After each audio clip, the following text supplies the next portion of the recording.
زمین بفرما، از یاران و منتظرانش محسوب بفرما، مشمول دعاهای حضرت قرار بده، یا قرض مقروضین ادا بفرما، مریضهای اهل مجلس از ساعه شفا عنایت بفرما، حاجات روا بفرما، دعاهای عزیزان خواهران برادران مستجاب بفرما،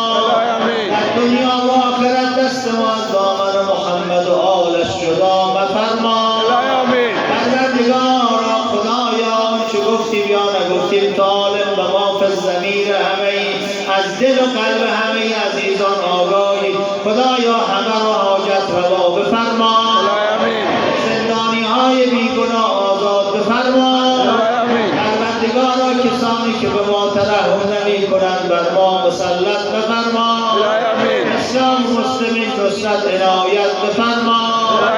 کفار و منافقین ذلیل بفرما،